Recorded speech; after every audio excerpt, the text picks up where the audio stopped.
Apple wants people to think the iPhone 18 Pro Max is a massive upgrade, but when you break down the leaks, it feels more like a very expensive apology. The biggest change this time is the display. Reports say Apple is working on a new LTPO OLED panel for the iPhone 18 Pro lineup, and honestly, it sounds less like innovation and more like damage control. Current OLED iPhones already cost ridiculous amounts of money, yet people still complain about battery drain, screen flickering, and weird graininess at low brightness. For a company charging over $1,000 for a phone, those problems should not even exist anymore. This new LTPO Plus tech is supposed to manage power in a smarter way. Apple wants the display to waste less battery while scrolling, gaming, watching videos, or even doing nothing. Basically, the phone should stop burning power for no reason. Welcome to 2026, where Apple finally realizes users want a battery that survives the day without carrying chargers everywhere like survival equipment. And let's be honest, battery life is now more important than camera hype. Most people stopped caring about tiny photo upgrades years ago. Nobody is rushing to spend another fortune because shadows look 3% better in portrait mode.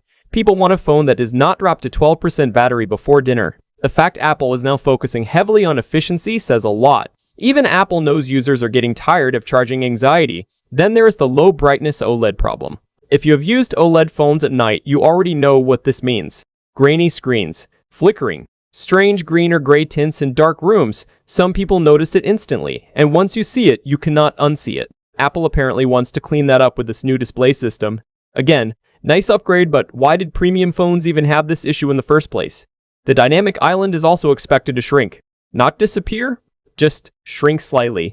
And somehow this will probably become a 20-minute Apple presentation with dramatic music and slow-motion animations. The company is reportedly moving more Face ID parts under the display while improving the selfie camera. Rumors point to a new 24MP front camera, which honestly sounds overdue too. Android phones have been pushing stronger selfie hardware for years, while Apple kept recycling the same safe formula again and again. Screen sizes are reportedly staying exactly the same.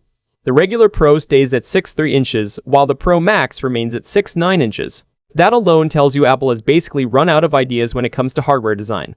Every year, the phones look nearly identical, the buttons move slightly, the bezels get thinner by 0.5 millimeter, and Apple acts like the smartphone industry just changed forever. Camera rumors also mention a new 48MP variable aperture system. This would allow the camera to physically control how much light enters the lens depending on the scene. Brighter shots would avoid getting blown out, while darker scenes could capture more natural detail. Sounds useful, but once again, this is another feature smartphone brands have already been experimenting with outside Apple's world. Then comes the A20 Pro chip. Reports claim Apple could jump to a 2nm processor for better performance and efficiency. Faster gaming, smoother multitasking, stronger AI tools, lower battery drain, the usual yearly promises. At this point, Apple chips are already so powerful that most users barely even push them properly. Yet every year, Apple keeps selling more power, while iOS still feels limited compared to what the hardware can actually do. The iPhone 18 Pro Max is expected to launch in September 2026, with a starting price around $1,199, and honestly, that price is becoming harder to defend every single year when the upgrades feel more like overdue repairs than exciting breakthroughs. But what do you think? Is the iPhone 18 Pro Max finally becoming worth the money, or is Apple just polishing the same phone again and again? Drop your thoughts below. Thanks for watching, and I'll catch you in the next one.